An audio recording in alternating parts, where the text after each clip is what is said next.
Hola a todos, retomamos, habiendo recuperado la conexión, va a estar todo bien. Bueno, vamos a pasar ahora a nuestro próximo invitado, nuestro disertante. Un honor tenerlo aquí con nosotros, Paul Craig Roberts, de Estados Unidos. Voy a leer un breve currículum. Es presidente del Instituto de Economía Política, fue subsecretario del Tesoro de Estados Unidos, recibió el Premio al Servicio Meritorio del Tesoro de Estados Unidos por sus destacadas contribuciones a la formulación de la política económica estadounidense. Fue miembro del personal de la Cámara y del Senado de Estados Unidos, consultor del Departamento de Defensa y del Departamento de Comercio de Estados Unidos. Fue editor asociado del Wall Street Journal, columnista de Business Week, Scripps-Howard News Service y Creator Syndicate. Ha ocupado numerosos cargos académicos, incluida la cátedra William Simon, Centro de Estudios Estratégicos e Internacionales de la Universidad de Georgetown, e investigador principal de la institución Hoover de la Universidad de Stanford. El presidente francés François Mitterrand le concedió la Legión de Honor. Es autor de más de 30 libros que han sido publicados en el extranjero en español, alemán, francés, checo, italiano, ruso, turco, chino, coreano y japonés. It's a honor to be here with you, Paul. How are you, Paul? Do you hear me? Yes, thank you very much. Thank you very much. Yes, I hear you and I see you. Can you? It's a pleasure to us to be here with you. Can you hear me? Yes, it's okay, it's okay. Can you read your exposition? Yes, you ready for me to begin? Yes. Okay. Shall I speak now? Speak now. Yes. All right. One second, please. A second, please. Para todos los que nos están escuchando, vamos a compartir en pantalla la traducción del texto de la exposición de Paul. Así que vamos a compartir la pantalla y we hear you, Paul. All right. All right. Yes. Let me find my speech.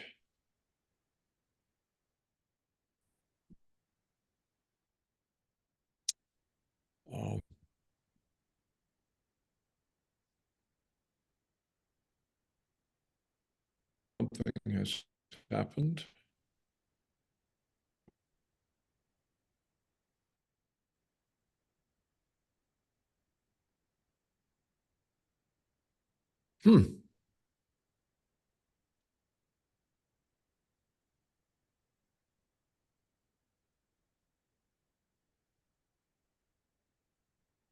Okay, I appreciate the opportunity to address this important Congress.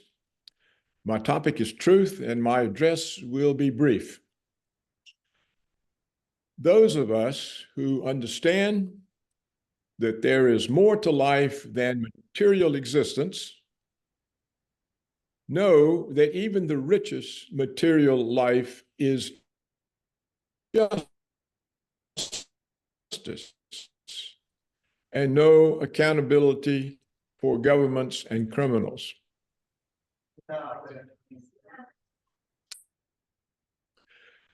And science. Yet now in our time, truth is endangered and can be banned because some privileged groups find it hurtful and other privileged groups find truth inconsistent with their agendas. This leaves us with the realization that the defense of truth is a major task of our time. Intellectuals should be the main defenders of truth because without truth, what is their profession? But intellectuals today will ask, What is this truth of which you speak? How do you define it, measure it, weigh it? Others will deny an independent existence to truth and say it is an expression of class, race, or gender interest. It is widely taught in American universities that truth is a tool of white racist people of color. Those who say this don't realize that it cuts space, that under their definition, they are using truth to serve the racial interest of people of color. So we have learned nothing from the violence that ensued from Karl Marx's denial of truth as an independent force. If there are only class interests, there is nothing but violence to mediate between the classes.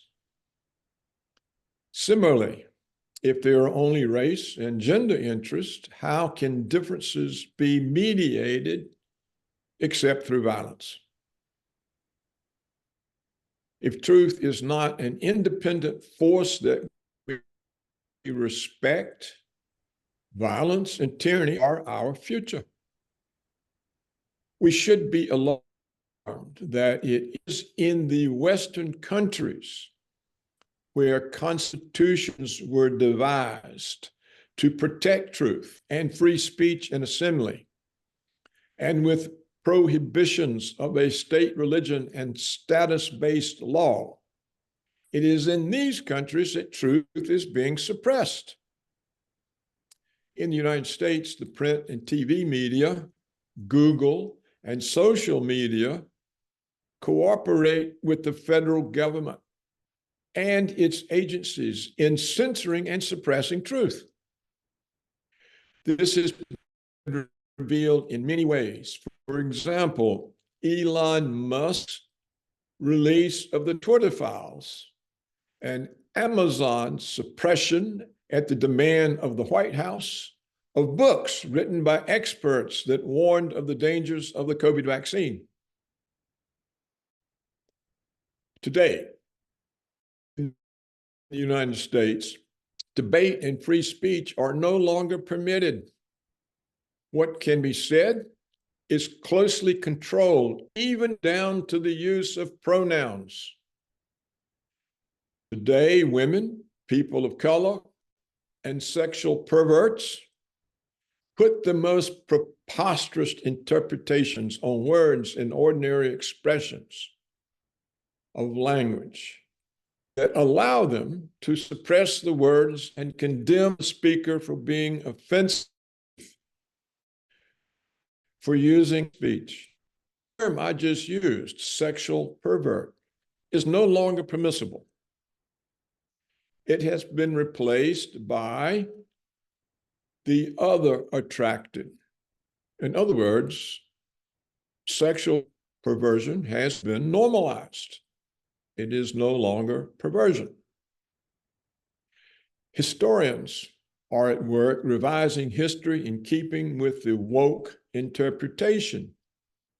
Any challenge to any official narrative brings the charge of misinformation, domestic terrorist, white supremacist, transphobic, misogynist, racist, anti-Semite, Holocaust denier. It is no longer possible for a person in any of America's prestigious universities to defend the U.S. Constitution, Western civilization, or the existence of white ethnic countries. Diversity is a value, but not so far as to include white nations, all of which are being systematically overrun and turned into towers of Babel. With white ethnicity silenced from their own defense and the defense of their values by restrictions on free speech and open debate, will people of color take up the defense of truth, or is it outside the tradition and does not favor material interests? My view is that the belief system, which provided protection against tyrannical government and robber barons, that imbued public and private institutions with integrity, that provided equality under the law as the ruling principle, if not in practice, and that pursued truth by leaving it subject to discovery. This view, this world, is being systematically dismantled everywhere in the West. In the United States, for more than a half century, privilege in law has been created for Blacks, women, the handicapped, the sexual perverse, illegal aliens, and government officials and sons thereof, such as Hunter Biden. Laws have been passed, such as asset forfeiture laws, that destroy the Constitution's protection of property. One American president, George W. Bush, took it upon himself to declare his right to violate the U.S. Constitution and to detain American citizens indefinitely without due process of law, just like a medieval feudal lord who could, at his whim, throw people into a dungeon for keeps. Another American president, Obama, declared his right to assassinate American citizens in violation of the U.S. Constitution on suspicion alone, without due process. And he did. Neither president was impeached for violating their oath to the U.S. Constitution. Their tyrannical behavior was simply acted by the Congress, the judiciary, the universities and their law schools, the bar associations, the media, and the public as necessary measures of the war on terror, which was in fact a war on Israel's enemies in the Middle East. The question I leave you with is, the West has abandoned its own belief system, a belief system that gave truth power over authority, that made law a shield of the people instead of a weapon in the hands of the state, and that freed the individual from his overseer. What part of the world is going to stand in for the missing West and defend these historic accomplishments from the satanic evil that is beginning to overwhelm us? That is my address, and that is my question. And thank you for the opportunity to speak. Thank you, Paul. Here we ask is Ariel Umpierrez. Ariel. Yes. Hi, Paul. Hi, Paul. Yes. Yes. Hi. Nice to see you. Hi, Paul. Thank you. Here. Go ahead. Él quiere Is there a preguntas. discussion or Quiere preguntas. Okay, am I finished? Situation. ¿Me Okay. ayuda? Sí, sí. Bueno, entonces yo hablo con nuestros amigos y Ariel nos ayuda acá con la traducción. Bueno, Ariel Umpierrez es nuestro próximo disertante, pero ha tenido la deferencia de estar aquí con nosotros. Es un honor para mí en este momento estar entre los dos. Bueno, Se me va a escapar un lagrimón. Mm. Bueno, después le traducimos a Paul. A partir de esta exposición, Paul lo que nos propone es un debate y un diálogo abierto para ver esto que nos acaba de decir. Es un disparador para que reflexionemos qué está pasando en Occidente con los valores occidentales, con aquellos valores sobre los cuales fundamos esta civilización que hoy está en riesgo y en peligro. The big question is, what about the values of Occidental people, particularly in the United States? Because what we have, our idea outside the United States is that inside the state, people are lost the values. It's not the same case in Europe or in Latin America, but our impression is that the Americans, particularly Washington, particularly neoconservators in America, are so powerful people, so impressive that a small little elite of Washington is the bigger power on the world, but without values, the real old values of America. What do you think about this, Paul? Sí. Que se han perdido los valores, los grandes valores que tuvo América, discutibles, los valores tradicionales, sobre todo a manos de los sectores más neoconservadores, más elitistas. Elitistas del mundo. I hear you, I listen you, Paul. For my answer? Yes, please. Yes. Go ahead, please. The traditional values, right? The traditional values of the United States and also the United Kingdom, Great Britain, have been under assault since the mid-1960s. They've been under intellectual assault. It originated in universities. And over time, it has eroded the entire belief system. The Constitution, which used to be revered, is now seen as an oppressive document in the way of equity. A belief in a merit-based system is gone. No one believes in a merit-based system, and there's none of the intellectuals. We have translated. The same is true throughout Europe, Canada, Australia.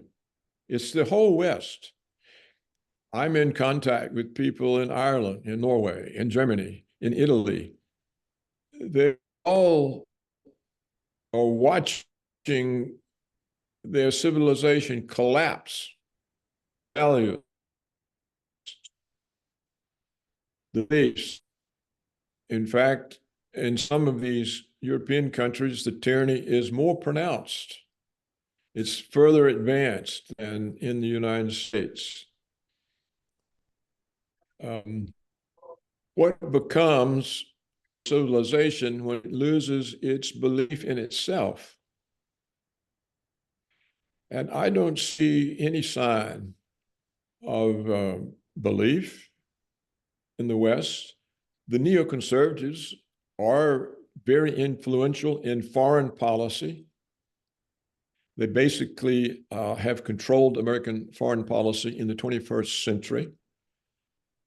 They are very closely allied with Netanyahu and Israel, the Zionists in Israel.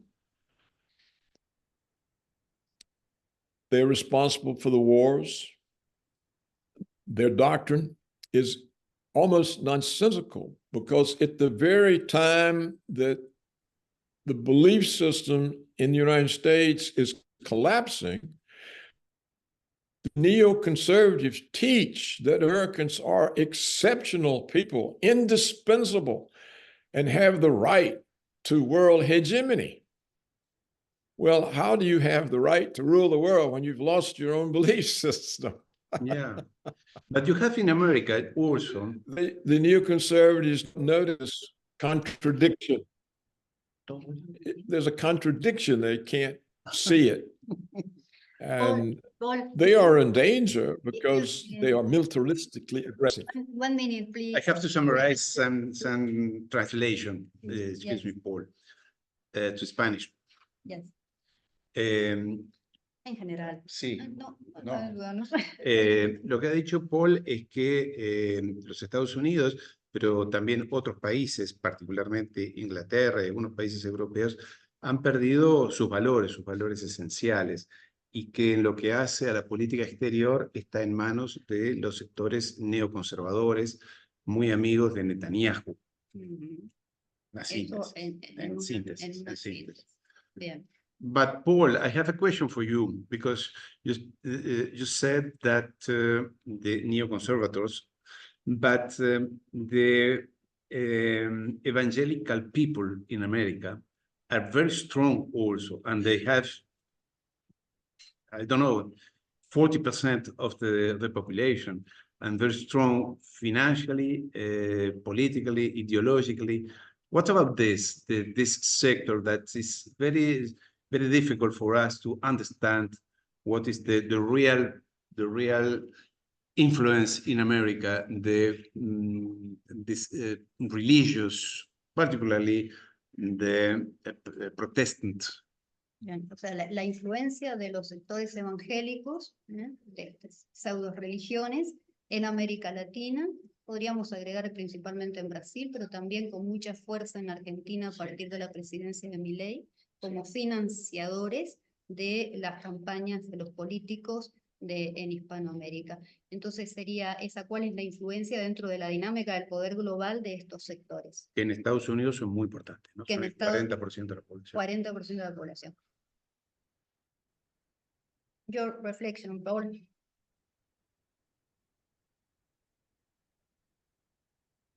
The evangelicals, the Christian evangelicals, some of them call themselves Christian Zionists. Yes. They are Zionists. They look upon the prospect of collapse and nuclear war as their escape from hell on earth. They're taught that in the final days, they will be wafted up to heaven. They will rise up to heaven and be rescued from Armageddon on earth. So to them, conflict is the road to heaven. Trouble and war here, the closer we approach the final days, and they will be rescued and go to heaven while the earth experiences Armageddon. So they are not in any way a check on the neoconservatives. They are not intellectual. You can't be intellectual and believe you're going to be wafted up to heaven and escape the reality on earth. So what is their influence? They block any restraint on Israel. So we are witnessing now a massacre of Palestinians. And the whole West sits and watches it like the Romans watching death in the Colosseum.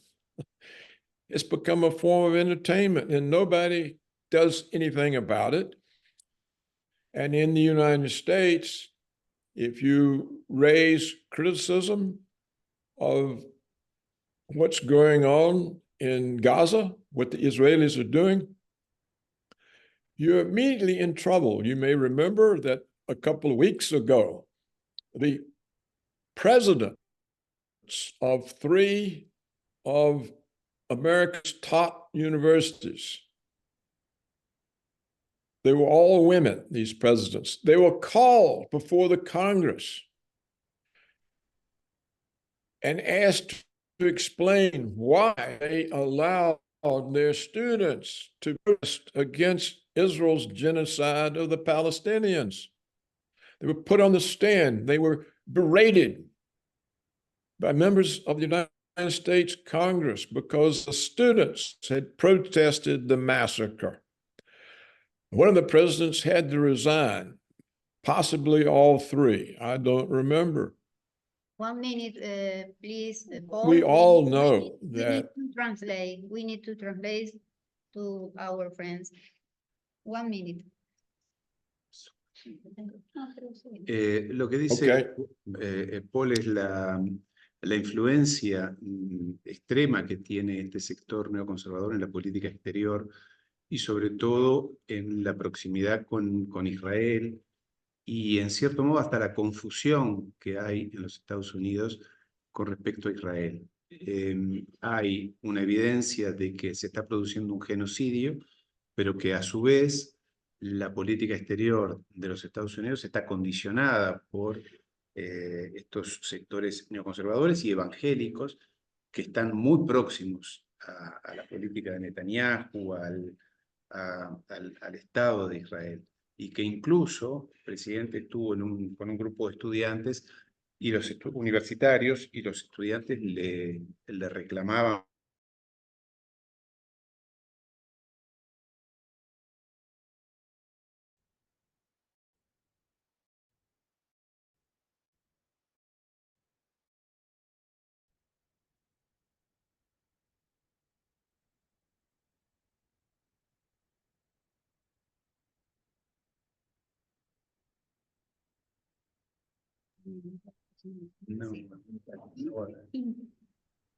Bueno, acá estamos. Un pequeño inconveniente, ya volvimos, entonces Ariel estaba... Okay. Se congela, pero estamos. You hear me, Paul?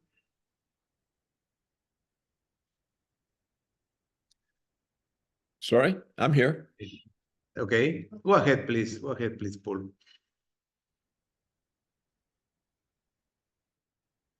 It's okay. Oh, well, I think I answered your question. Please. The Christian evangelicals are emotionally allied with Israel. So they are not a constraint on the neoconservatives.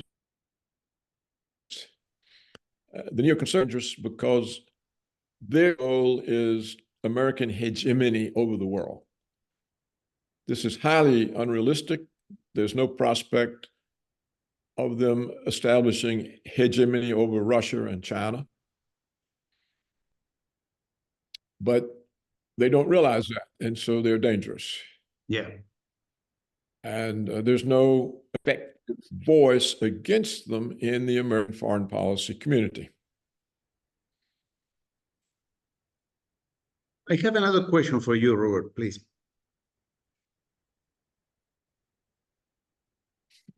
Okay. What is so difficult for American culture to establish the cooperation relationship with the world? America is all the time overseen like an imperialist. It seems that for Americans, the only way to establish the relationship with the world is throughout the violence, the invasions, the American force. It's very difficult. It's the first time on the history that the empire is only established by the force, the military way. It's very difficult for America, for Latin America, for Africa, for Asia, even for Europe, to establish a relationship based on cooperation with America. Of course, is the history of England people. They was the first to establish this kind of relationship with the world. But do you know that, do you think that it's possible to change this, to establish another kind of relationship with the world? Bueno, Ah, vamos eh, a la pregunta traducir, que le claro, hice- que si la es pregunta- posible que América Latina o Estados Unidos se puedan hacer algún tipo de vínculos que no esté basado en la violencia y en el conflicto, sino en la cooperación, que dada la historia ha sido siempre a través de esa vía. Oh, it's your time. I mean, you are correct. The United States does not rely on diplomacy, it relies on force. It has always relied on force. For example, the so-called Civil War within the United States in the 1860s, the war against Spain, the seizure of Cuba, of the Philippines. It's always force. It always has been. Why? Well, possibly because the United States has always had power. And this is especially the case after World War II.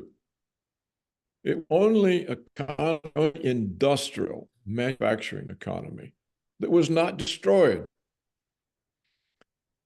It took the reserve currency role away from the British, established it in the United States dollar, and that is a major source of American power. If the dollar loses the reserve currency function because of sanctions, because Washington weaponizes the dollar and so forth, and American power diminishes, it will have to rely on diplomacy, but not until it is greatly weakened.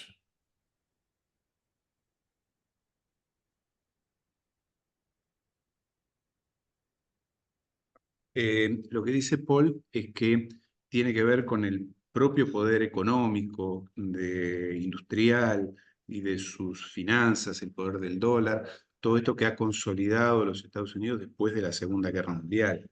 En definitiva, es que, según la visión de Paul, tiene tanto poder que es desde ese lado que establece una relación de poder con el mundo en base a su poder económico, industrial, tecnológico y el dólar sobre todo.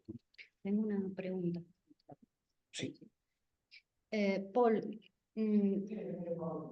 ¿cuál es su visión respecto de esta tendencia mundial en estos momentos de el supremacismo blanco en los Estados Unidos y este impulso que está tomando en el pseudo Estado de Israel, este supremacismo de la raza al sentirse el pueblo elegido que con tanta fuerza está tomando un posicionamiento en el poder global? ¿Hay alguna relación en esta tendencia en el mundo a posicionarse desde la ideología, más allá de la ideología, desde la raza? Esto es lo que, al menos en mi opinión, estoy percibiendo, ¿no? Que hay razas elegidas y que pueden imponerse por sobre cualquier otra entidad política o cultural. Paul, do you intend that your global vision, the racism, is the most important part of the relationship between people around the world at this moment, particularly if you take the case of what's happened in Israel, where people are established their relationship with the world based on racism. We are the best. We are the people, the elected people chosen people by God, and that's why we can do everything without other consideration. Do you think that the racism is the base on the relationship presently?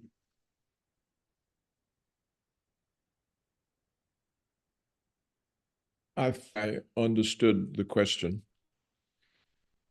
The United States government operates just like the Israeli government. Whatever it does is legitimate.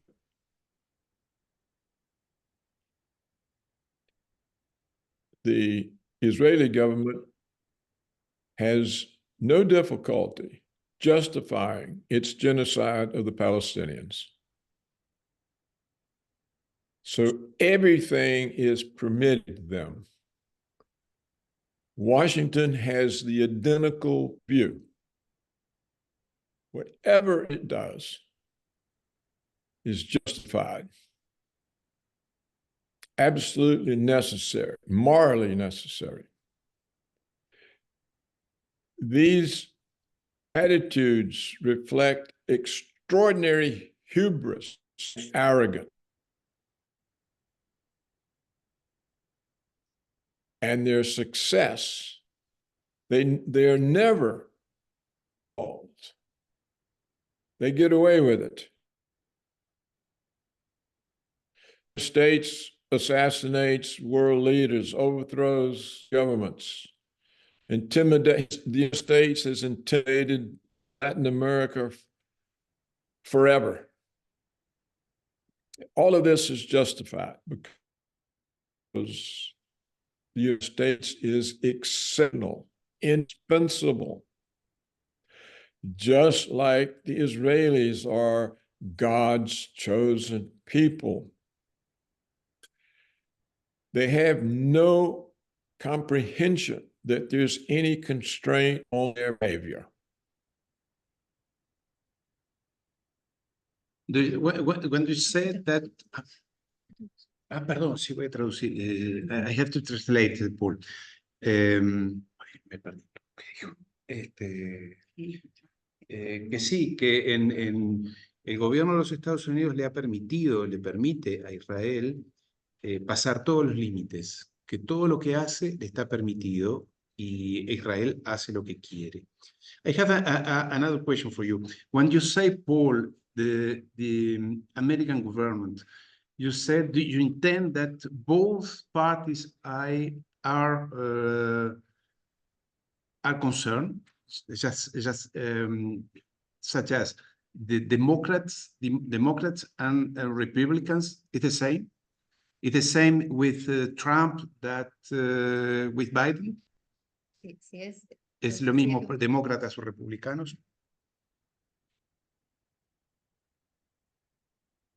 Yes, it's more the same than it is different.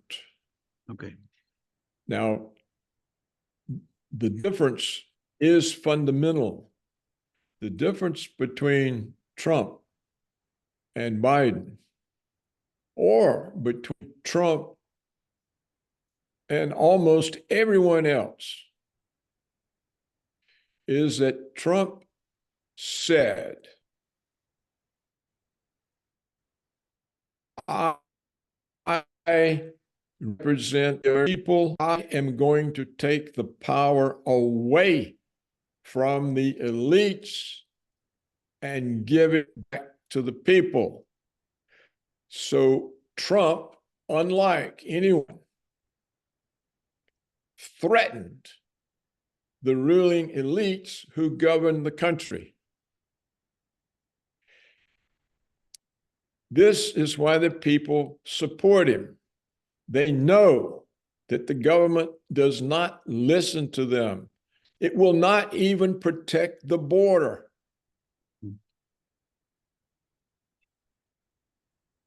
Sí, que They support Trump because he is only one who stands against the ruling elites. This is why the elites have spent 8 years trying to destroy Trump. He's done nothing wrong. None of these charges are real. They're possible because the Democrats control the executive branch. So they have control of the prosecutorial functions, the police functions. So they can weaponize law the way Joseph Stalin used it against Bukharin and the leaders of the Russian Revolution. This is now happening. So that is the difference. But Trump, yes, he believes make America great again. But he doesn't believe in the people not having a voice. But the elite are determined that the people have no voice. The elite have redefined democracy. In the United States, democracy no longer has anything to do with the will of the people. It has to do with what is called the sanctity of democratic institutions. What are these institutions? They are the organizations of the elite that rule. It's okay. 1 minute, Paul. In other words, democracy has been entirely claimed by the ruling elite.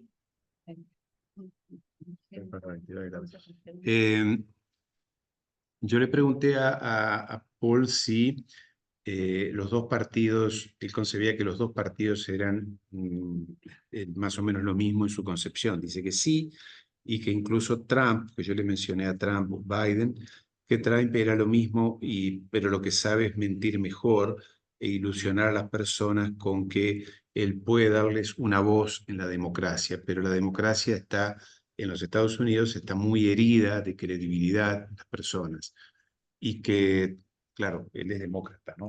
Claro. Concibe a Trump como un opositor y obviamente que no le gusta a Trump y por eso lo pone como un mentiroso en realidad, y con esto de volver a ser grande América no es más que una ilusión en realidad. Yo creo que... Bueno, está. Vamos a preguntar a nuestros amigos si quieren acercar alguna pregunta en español, por supuesto.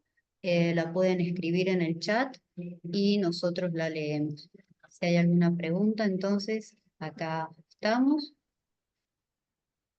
y vamos viendo. En general, bueno, nos ha dado una visión acerca de cómo, ¿no? Sí, Están sumamente interesante. sumamente interesante. Es una autoridad, como bien decías, Ariel, ¿no? Estábamos acá absortos escuchándolo. A ver, ¿hay alguna? Sí. Ahora... A ver.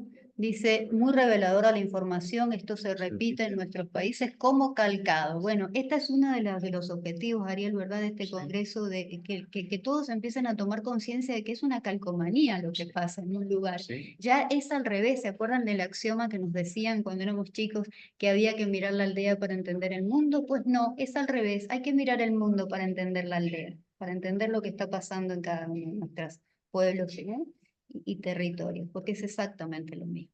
A ver, ¿alguna otra pregunta que quieran acercar? People said, Paul, that the landscape that you describe is the same in all of countries in Latin America. It's the same situation, the political crisis and the political disruption in Latin America is the same. It's the same that in America or even in Europe.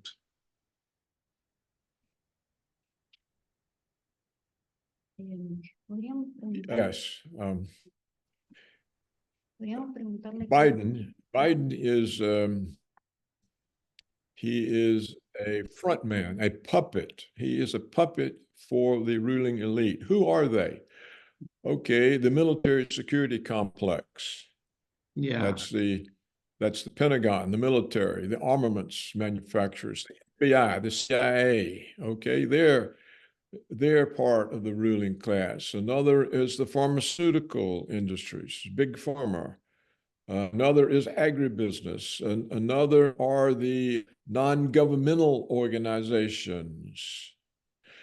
Others are the think tanks like the Atlantic Council, the Aspen Institute. These are all de facto agents of the ruling elite. I recently wrote a column naming who are the real rulers. Tucker Carlson recently interviewed the leading expert on the censorship industry. He also identified the same people, the same groups. They rule presidents, Congress,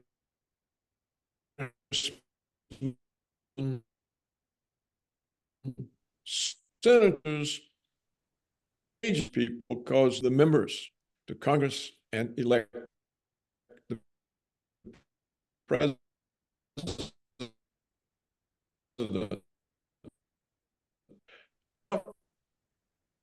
is not a ruling elite. He doesn't need to be. He's a billionaire against the ruling elite and considered an enemy of the state.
We know about your work and your engagement with crisis periods in the last years, in fact.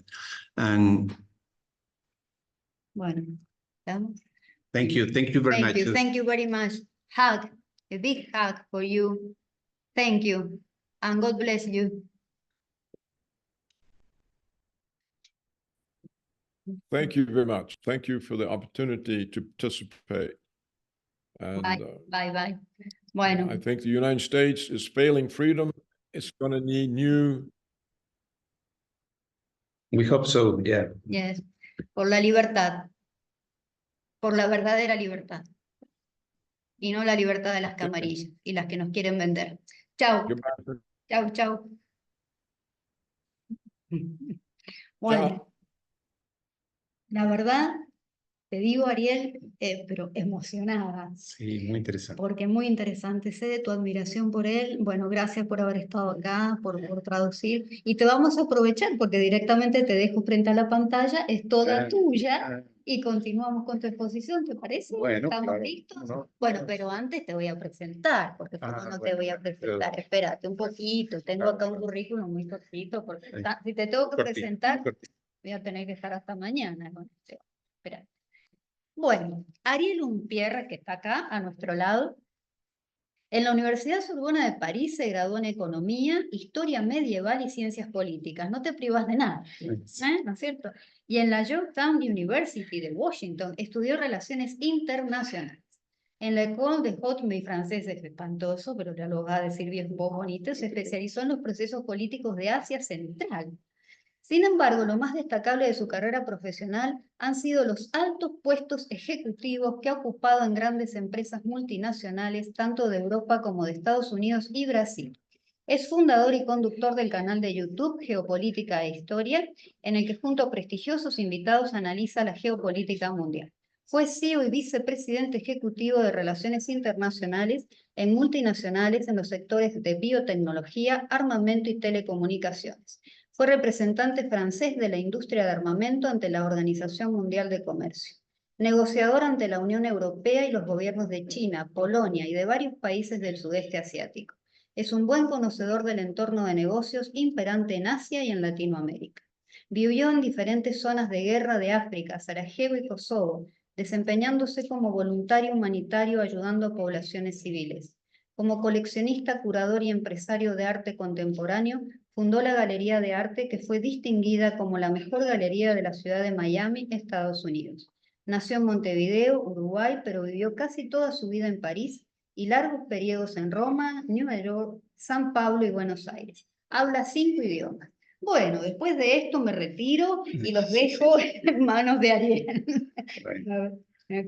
Bueno, el tema, Norma, era, bueno, buenas tardes, un placer estar aquí, acompañarlos, junto a Norma y los amigos,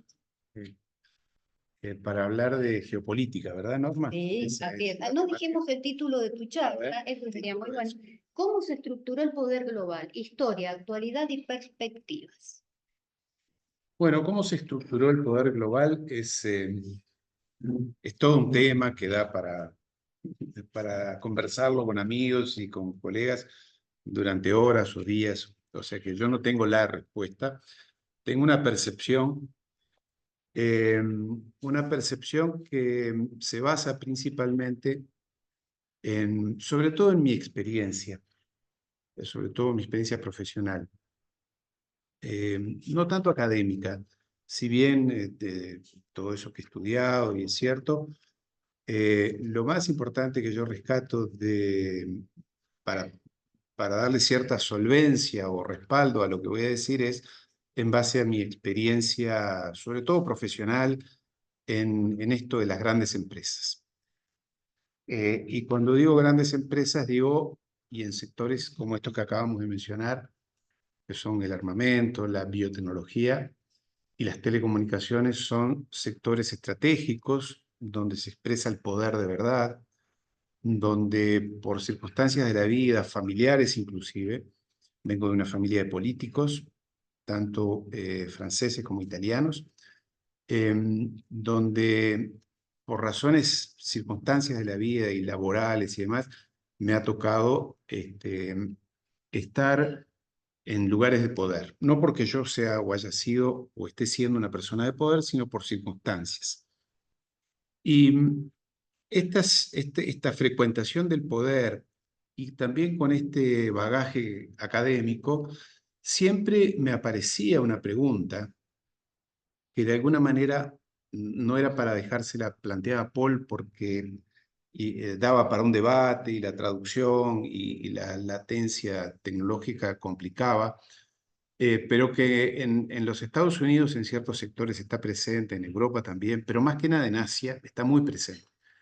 Y es la siguiente, que lo voy a enfocar desde una pregunta. Y la pregunta es, ¿por qué en el tiempo presente, en las últimas décadas, y ya hablo como historiador, en tiempos de historiador, porque uno si no vive en el tiempo que a uno le toca vivir, hace unas semanas, unos meses, y no, cuando uno analiza la geopolítica mundial, necesariamente tiene que tener una visión un poco más amplia, más histórica. ¿Y por qué en estos tiempos, en los últimos tiempos, décadas, el mundo se ha hecho tan cruel?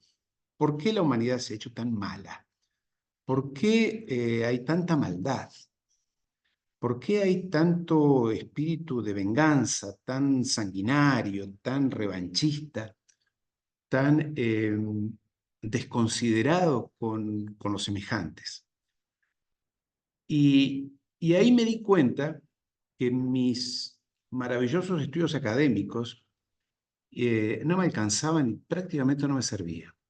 Porque yo estudié en la Sorbona, nací en Uruguay, pero soy francés, mis padres son franceses, viví toda mi vida desde pequeño allí. Siempre me acostumbré a pensar como creo que piensa la mayoría de las personas y la mayoría de los analistas en Occidente, por lo menos. Y es que hay dos realidades o dos pilares conceptuales básicos. Uno es el expresado por Carlos Marx en el Manifiesto Comunista, que dijo que la historia de la humanidad es la historia de la lucha de clases, es decir, la guerra entre ricos y pobres. Y esta es una verdad que entre gente de derecha o de izquierda está aceptada, está aceptada. Todos consideramos que el mundo hoy se divide entre ricos y pobres. Algunos lo llaman de una manera, otros lo llaman de otra, de manera más sutil, de manera más solapada, más encubierta.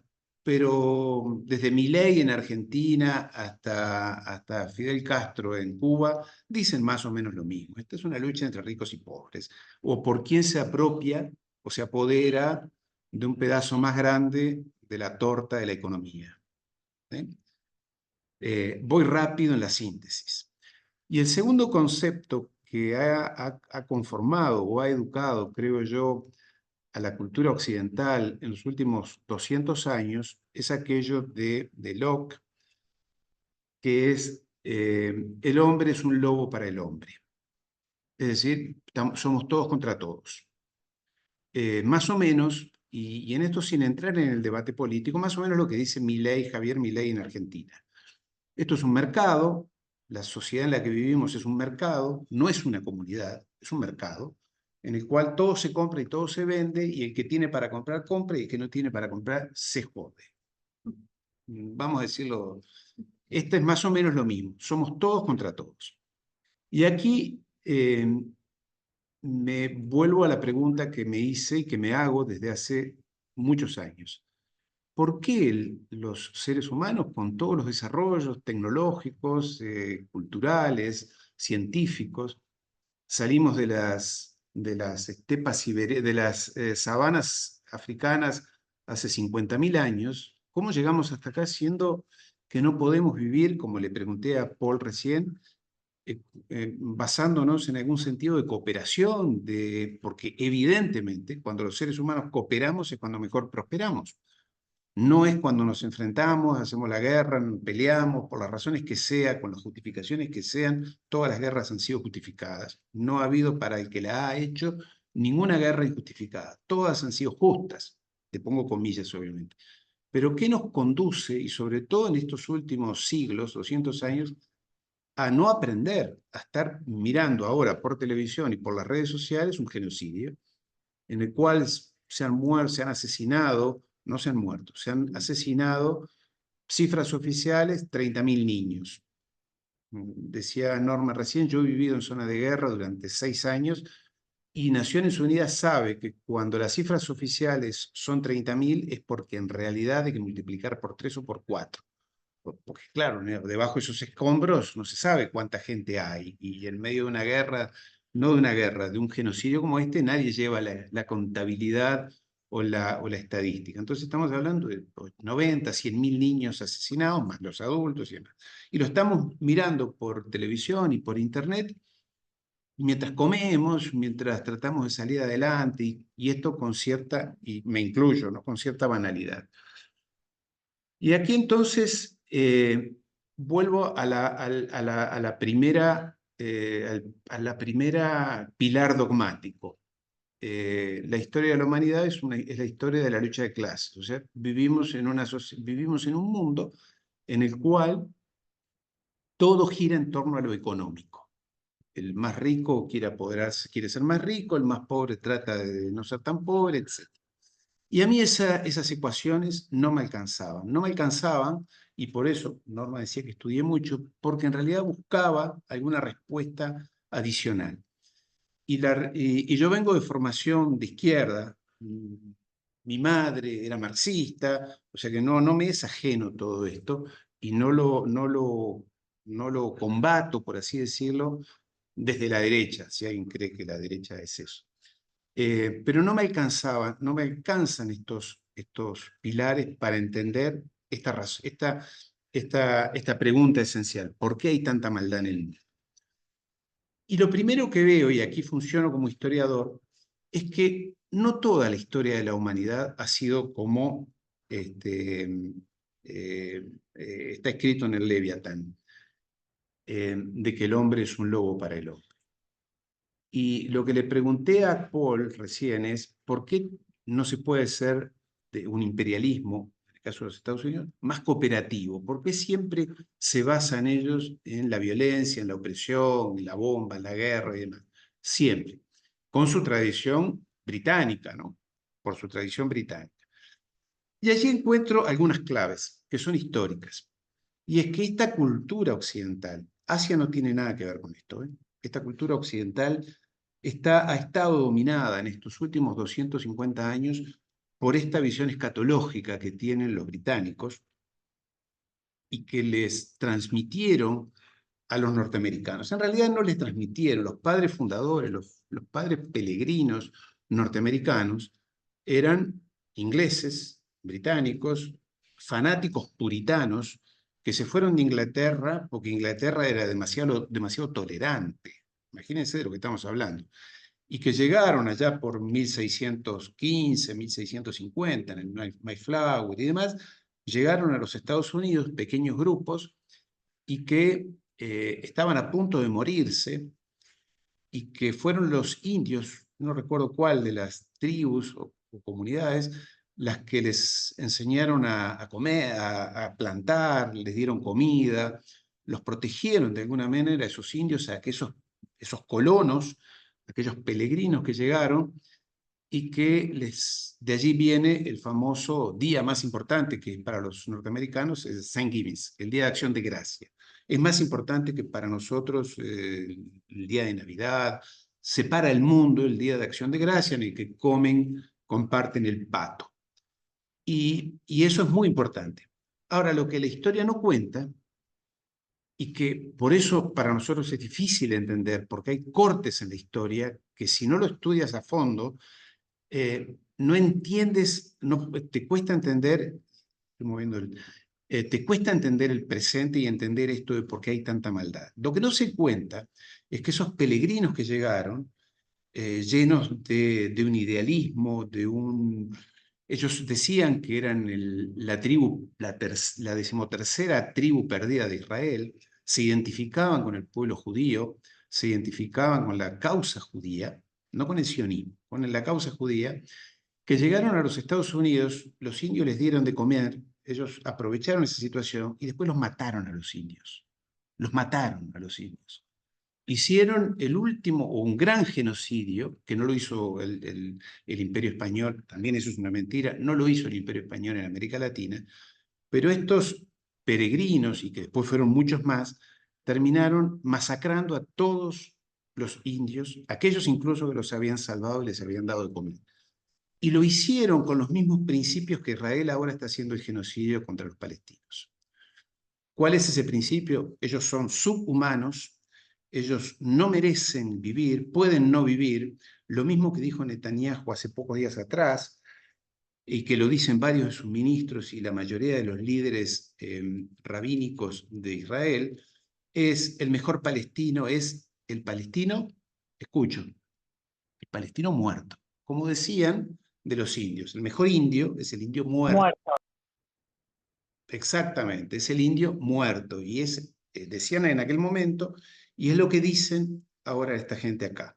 ¿Pero por qué? No es que Netanyahu se haya inspirado del general Lee, creo que era aquel que hizo la gran masacre de indios, aquello que nos cuenta Hollywood de la conquista del oeste, aquello romántico, que iban esta gente buena y que los salvajes indios los rodeaban en sus caravanas y los mataban, los pieles rojas y le quitaban. No, esa historia está mal contada.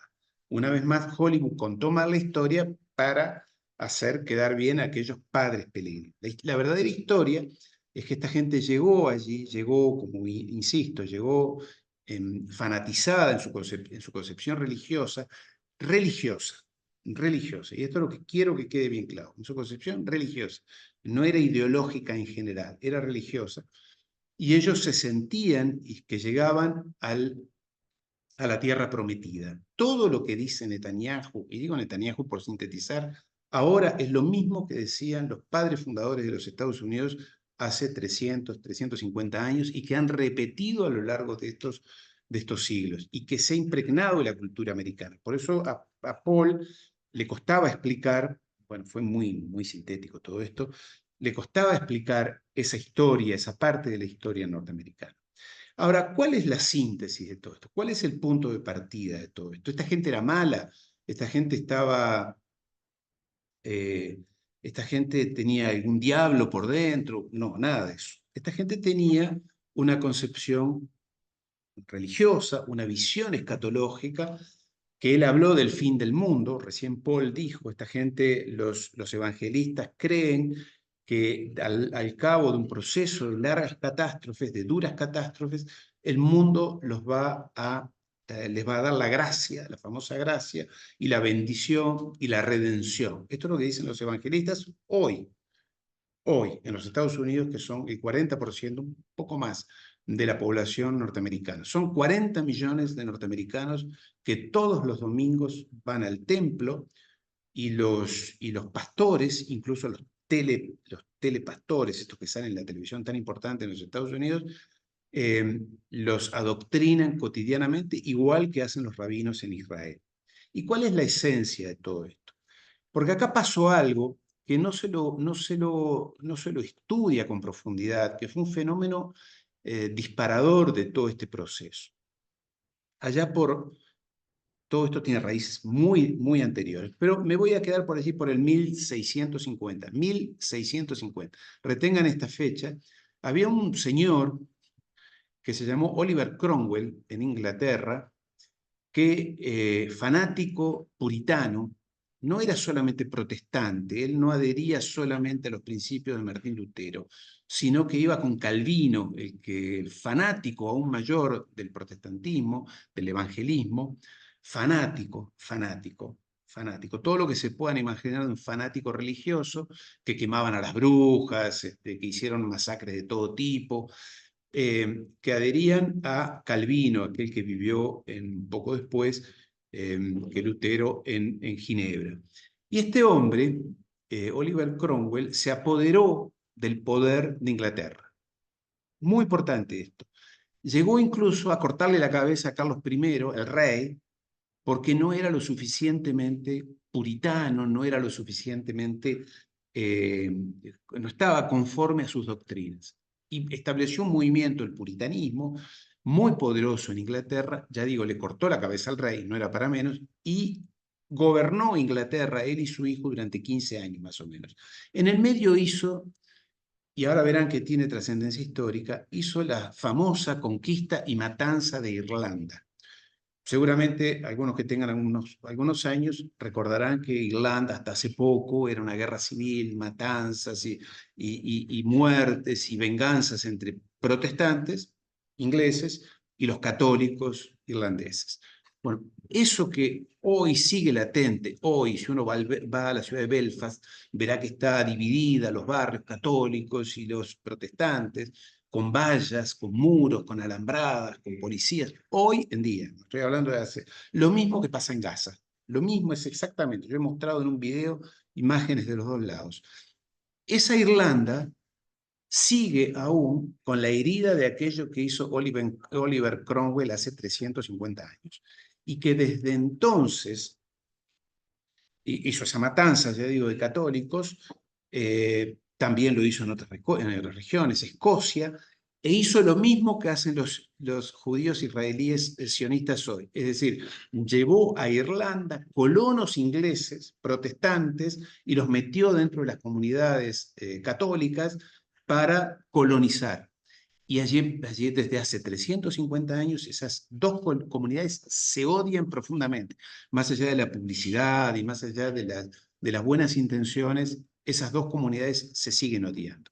Ahora, lo más importante, y acá voy al punto, es que Oliver Cromwell, 1650 más o menos, estableció un acuerdo con la poderosa colectividad judía de marranos establecida en Ámsterdam, que era en aquel momento llamada la Jerusalén de Ámsterdam, y que era una poderosísima colectividad judía financiera, que esa sí tenía una visión mucho más catastrófica de la historia, mucho más tremendista de la historia, que concebía, y por eso hay una diferencia fundamental entre evangelistas y que Paul de alguna manera lo explicó, pero no pudo ir al final, al punto final determinante de todo esto. Lamento aburrir con esto quizás, pero no se entiende el mundo actual, no se entiende el mundo actual sin esto.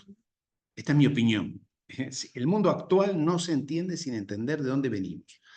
Entonces, ¿qué hizo Oliver Cromwell allá por 1650? Estableció un acuerdo con esta poderosa comunidad, colectividad judía de Ámsterdam financiera, y se los trajo de nuevo a Inglaterra. Habían sido expulsados los judíos, como de tantos otros países europeos, allá por Juan Sin Tierra, 1250, pero esto no importa. No había judíos en Inglaterra.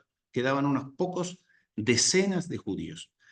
Ellos hicieron un acuerdo entre Oliver Cromwell, ya digo, el fanático puritano cristiano, con Menahem Ben Israel, que era el líder de la colectividad judía en Ámsterdam, poderosísimo económicamente, financieramente, intelectualmente, y un rabino muy importante dentro de la colectividad judía europea de ese momento. Hicieron una alianza, y esa alianza dio lugar al Imperio Británico. En primer lugar, Oliver Cromwell permitió el regreso de los judíos a Londres y les permitió establecer en la ciudad de Londres lo que se llama la City de Londres. Yo creo que mucha gente no sabe, pero la ciudad de Londres es una ciudad, pero dentro de la ciudad de Londres hay algo que se llama la City de Londres, que es una comuna que tiene gobierno propio, independiente, que es donde están los bancos, las compañías de seguro y demás. El poder real, la bolsa, está allí. Y desde entonces está creada, la City ya estaba creada de antes, pero se fortaleció allí con independencia política, administrativa. Para dar un ejemplo, es el único lugar en el planeta en el cual el rey o la reina de Inglaterra no puede ingresar libremente. Antes de ingresar tiene que golpear la puerta y esperar que vengan a abrirle. Tiene que esperar en la puerta. Esto demuestra el poder que esta gente tiene. Hoy es simbólico, pero el poder que adquirieron a través de los siglos. ¿Y qué pasó en esa fusión? En esa fusión entre los puritanos cristianos ingleses y esa colectividad judía mesiánica que se estableció en esa región, se creó esta ideología, esta cosmovisión que tienen los británicos, los ingleses, de dominar el mundo. Porque la base de ambas cosmovisiones es que son el pueblo elegido, son los designados por Dios para gobernar el mundo, son los designados por Dios para someter al resto de los seres humanos. Y quizás esto parezca estrambótico, psicodélico, bueno, trasnochado, se me ocurrió a mí una noche y no tiene ninguna importancia. Y quien piense eso, creo yo, y lo digo con respeto pero no con humildad, está equivocado. Y aquí vuelvo a esto de la frecuentación del poder que decía yo, que tuve por circunstancias de la vida la oportunidad de frecuentar por razones profesionales y familiares. Los verdaderos poderosos del planeta, no esos que van a Davos. Los que van a Davos, yo fui 2 veces a Davos. Somos los giles, éramos los gerentes, los administrativos, más o menos, algunos con avión privado, pero no son los verdaderos dueños del poder del mundo. Los verdaderos poderosos del mundo tienen una visión diferente. Ellos se consideran designados para cumplir una misión que va más allá de lo económico. Y por eso Marx también se equivocó, creo yo, con humildad. Mirá que lo discuto con Marx. Pero creo que se equivocó. Claro, Marx vivió justamente en esa Inglaterra, él vivió en Inglaterra, esto fue escrito, el manifiesto fue escrito en 1848, en la Inglaterra puritana, y siendo él hijo y nieto de rabinos judíos. Alguien me va a decir, pero él escribió varios libros sobre el judaísmo, y él era ateo. Sí, es verdad. Pero la esencia de la cosmovisión, él la tenía dentro. Esa visión del mesianismo. Y después, si quieren, podemos hablar otro día del mesianismo, porque hay mucho para hablar que tiene que ver hasta inclusive con la izquierda. Pero esta cosmovisión de que de allí iba a salir el pueblo elegido, de la City de Londres, que debía gobernar el mundo y debía hacerlo de la misma manera que hoy lo dice Netanyahu y de la misma manera que lo dicen los líderes norteamericanos hoy. Debemos ser nosotros los que tenemos que llevar la redención, la libertad, la democracia, los derechos humanos, se lo tenemos que llevar nosotros al resto del planeta. Lo dijo George W. Bush cuando dijo hay que invadir Irak, Afganistán, Siria, bueno, no lo dijo, pero lo dijo Hillary, Siria, Sudán, América Latina, somos nosotros los elegidos, los que estamos designados, tenemos lo que dice Netanyahu, somos el pueblo de la luz frente al resto que es la humanidad vive en las tinieblas. Somos nosotros los designados para liberar al mundo. ¿Y cómo lo vamos a hacer? Por eso la pregunta que le hice a Paul, mediante las armas. Por eso ellos no entienden otra forma que no sea llevar nuestra verdad, nuestra luz al resto del mundo, que no sea a través de otro método, que no sea a través de las armas. Porque claro, y esto es lo que, por eso cuando alguien como los judíos que hoy gobiernan Israel, pero no solamente los que gobiernan, sino los que acompañan toda la clase política de Israel, opina de la misma manera, 90% de los ciudadanos israelíes opinan lo mismo, hay que matarlos a todos. Lo dicen en televisión, lo dicen en sus periódicos, pasa que la mayoría de la gente no les presta importancia, lo dicen públicamente y en privado ni te cuento. ¿Por qué? Porque somos los superiores y estos que son subhumanos, esto lo dijo Netanyahu en televisión, son subhumanos, no entienden que nosotros debemos gobernarlos. Parece ridículo que alguien diga esto, pero esto es lo que ellos dicen y es lo que dicen en las cenas familiares y amistosas, en los clubes privados, en los Hamptons, allí al lado de... No lo dicen en Davos y no lo dicen en el Club Bilderberg. Yo fui al Club Bilderberg. Allí van los que hablan bien para la prensa y para decir cosas bonitas y más o menos acordes. Pero en los encuentros privados, en los yachts, en los partidos de golf, allí dicen la verdad entre ellos y no necesitan reuniones clandestinas. Esto de la masonería, de los templarios, todo esto es una pavada. Esto es gente que no sabe lo que es el poder de verdad. El poder de verdad no pasa por ahí. Pero por donde pasa sí de verdad, ellos dicen, tenemos una misión, tenemos que rescatar al mundo. Por eso hablan de gobierno mundial. Sí hablan de gobierno mundial y tratan de meternos en la cabeza de que hay que establecer un gobierno mundial. Y la pregunta es, ¿y quién va a gobernar? Queda en el aire, porque si va a haber un gobierno, alguien va a gobernar. ¿Y qué crees tú que es la respuesta? Que ellos son los que van a gobernar. Claro, es más, el gran intelectual francés con el cual yo trabajé, que se llama Jacques Attali, una de las personas más importantes dentro del mesianismo judío mundial, hombre que trabaja con los Rothschild, ¿sí? Que fue el brazo derecho de Mitterrand durante 10 años. Él dice públicamente que el gobierno mundial efectivamente lo tiene que gobernar, lo tiene que ejercer una élite intelectual, sólida, no corrupta, etc. Lo venden así, pero tiene que estar basado, ubicado en Jerusalén, porque es la capital de las culturas y demás. Entonces, para no hacerlo muy largo,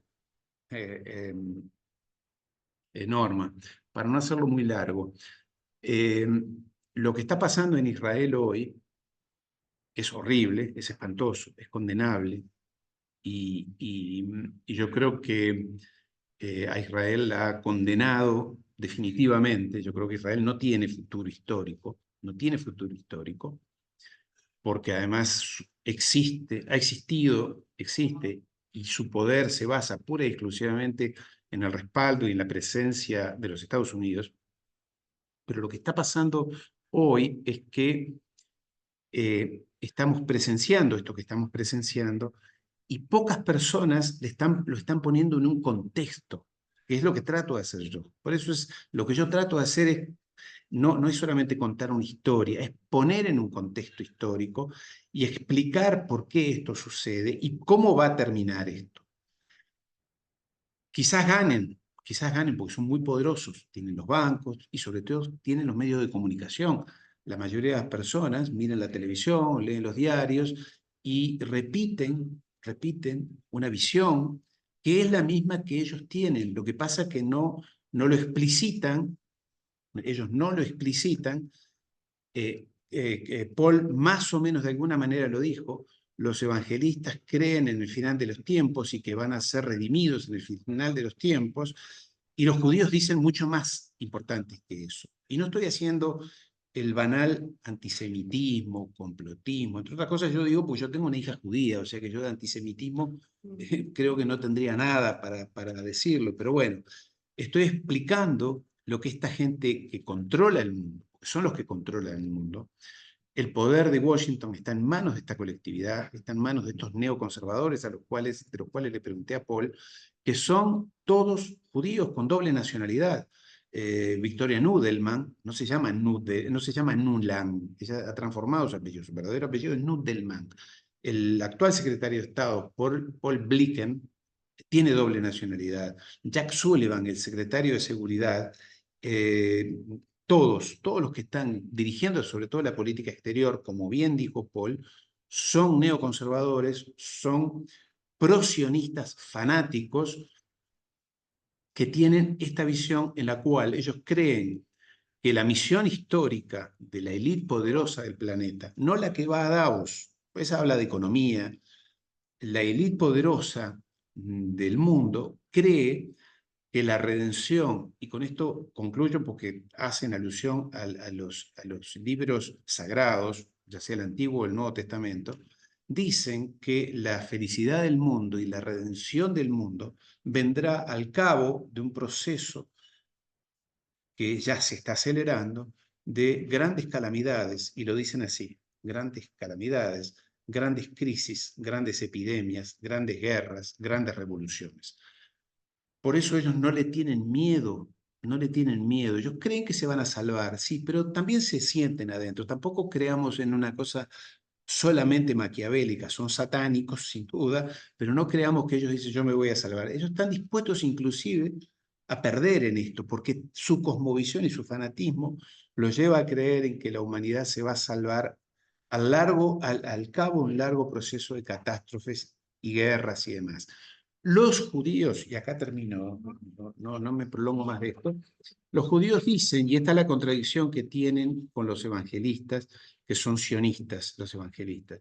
Los evangelistas cristianos dicen, lo que va a pasar es que se va a cumplir la profecía de San Juan, el autor del Apocalipsis, es decir, que al final de un proceso de guerras y de epidemias, algo pasó en el 2019-2020, guerras, hablan de guerra de oída, hasta el Papa habla de la Tercera Guerra Mundial, ya viene, ya está acá, la bomba atómica.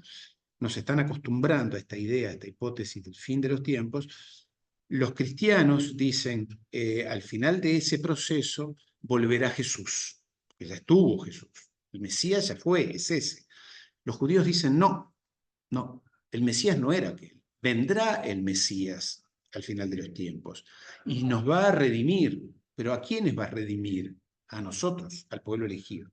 Esta fue la controversia inicial hace 2024 años, en la cual Jesús se presentó como el Salvador de la humanidad, y los judíos le dijeron, no, sos el Salvador de nosotros, porque tú eres judío como nosotros. Y Jesús les dijo, no, yo vengo a salvar a la humanidad. Por eso después se creó y se fundó la Iglesia Católica, y católicas en griego quiere decir katos, universal. Los judíos no, los judíos quieren un Mesías para ellos.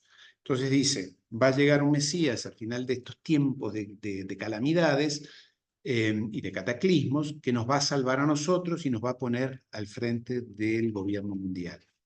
Los cristianos evangelistas dicen, no, va a regresar Jesús y, como dijo San Juan, va a encadenar al diablo por otros 1000 años. y va a venir, por eso ellos se llaman y se identifican como milenaristas. Y acá hago una síntesis y lo repito, todo esto suena estrambótico, suena psicodélico, suena rarísimo, que no tiene nada que ver con esto que decía al principio, la historia de la humanidad, la historia de la lucha de clases, las guerras se hacen por economía, las peleas del mundo son por dinero. Eso es cierto, pero es parcial y limitante, no alcanza. Y también aquello de que el hombre es un lobo para el hombre. Entonces lo engancho con esto. Esta gente tiene una misión que va mucho más allá de esto de la lucha de clases, de la economía. Por eso los neoconservadores norteamericanos, yo viví en Washington 10 años, ellos no hacen las guerras para ganar las guerras. Es una frase que yo repito permanentemente. Las guerras modernas no son hechas necesariamente, no son hechas para ser ganadas. No importa si se pierden las guerras, no les importa perder las guerras. Lo que buscan es generar el caos, generar la disrupción política, económica, institucional, social, cultural en diferentes países, como lo hicieron, por ejemplo, en Medio Oriente. No importa si a Gaddafi lo mataron y hoy Libia es un país ingobernable y es una gran crisis. No importa. Es más, ni siquiera fueron por el petróleo. Eso es mentira, ¿no? Es un engaño que nos han hecho también ellos porque nos distorsionan la realidad. Las guerras actuales no son por los recursos naturales.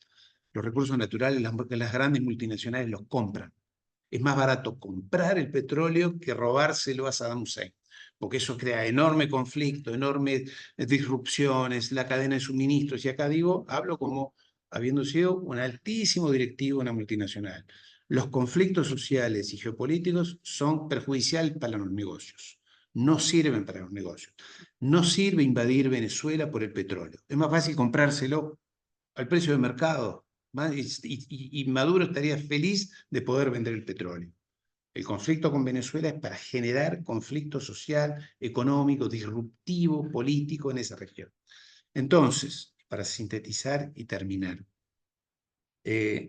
aquello de que todo se hace por economía no es verdad, desde mi punto de vista.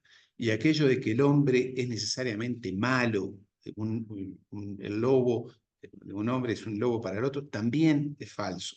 La historia de la humanidad demuestra que todos los imperios a lo largo de la historia, incluidos los asiáticos, han sido crueles, han sido invasores, han sido dominantes, pero todos los imperios, salvo el anglosajón, han buscado la paz y la estabilidad en su región. Por eso han perdurado. El imperio español duró 300 años. El imperio británico duró 150 años, un poco menos. Pero masacró la India, masacró China, le llevó el primer cartel de la droga, el primer capo de la droga, ha sido el rey de Inglaterra, con su banco HSBC, que crearon el banco allí en Hong Kong para meterles la droga, el opio, a los chinos, como no los podían dominar, porque era un gran país, les metieron la droga, y como no la querían los chinos, les hicieron 2 guerras del opio, la famosa guerra del opio en China. Masacraron a la India. Con América Latina no se metieron mucho porque estaban distraídos.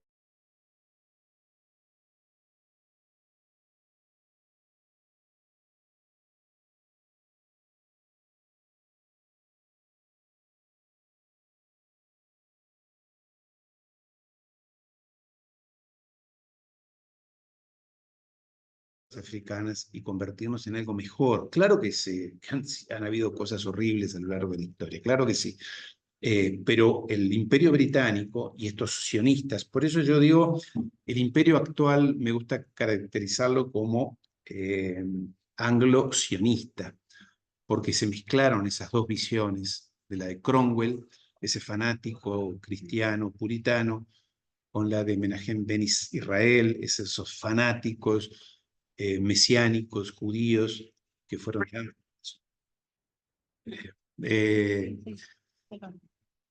Y de eso surgió esa visión, esa cosmovisión de que somos los iluminados, somos los mejores, y tenemos el mandato divino de enseñar al mundo, de poner orden en el mundo. Y como estas bestias subhumanas, que somos el resto nosotros, no entendemos, nos tienen derecho a dominarnos Y por eso allí en Israel, pero también en Washington, lo dijo la ex secretaria de Estado, Madeleine Albright, le preguntaron en televisión, lo pueden buscar en internet, lo van a encontrar, le dijeron, bueno, pero ¿a usted qué le parece haber ido a haber sometido a sanciones económicas, las primeras que se le aplicaron a Irak después de la tormenta del desierto, allá en 1991? Una periodista les pregunta en vivo y en directo en televisión, búsquenlo. Le dice, pero esas sanciones que ustedes le aplicaron a Irak provocaron que Irak no pudiera recibir, por ejemplo, medicinas para curar a sus niños, y le dicen, según Naciones Unidas, han muerto por causa de la falta de medicinas 500.000 niños, medio millón de niños, en Irak por las sanciones que le hemos aplicado. ¿Y saben lo que dice esa bestia? ¿Saben lo que respondió esa bestia que fue secretaria de Estado? Judía, venida de Europa Central, también ella, el brazo derecho de Clinton en ese momento, ministra de Relaciones Exteriores, dijo, sí, no dijo una lástima, dijo, sí, ese era el precio a pagar para establecer la democracia en Irak. 500.000 niños murieron para que estas bestias pudieran llevar la democracia a punta de tanques de guerra y de aviación de guerra. Entonces, estos son nuestros enemigos. Estos. Y esta es la batalla cultural que hay que dar contra ellos y desenmascararlos. Esto no es solamente un genocidio horroroso y feroz el que está haciendo Israel. Es algo mucho más. Si esta gente gana, se habrá establecido en el mundo el derecho a masacrar, pero no solamente, quiero que se entienda, no es solamente una cuestión humanitaria, que claro que sí, pero va mucho más allá. Si esta gente gana, y en el caso de los Estados Unidos gane Trump, por eso Paul dijo Trump o Biden, más o menos lo mismo, van a establecer definitivamente un gobierno mundial en el cual para ellos nosotros somos los subhumanos a los cuales hay que dominar y oprimir porque seríamos incapaces de entender que ellos tienen el derecho a gobernarnos. Bien. Nada más. Bueno, vamos a continuar. Fue medio largo, perdón, pero... Hay un montón de preguntas, ya te las voy a A leer, ver. pero bueno, un poco para que hagamos un paralelo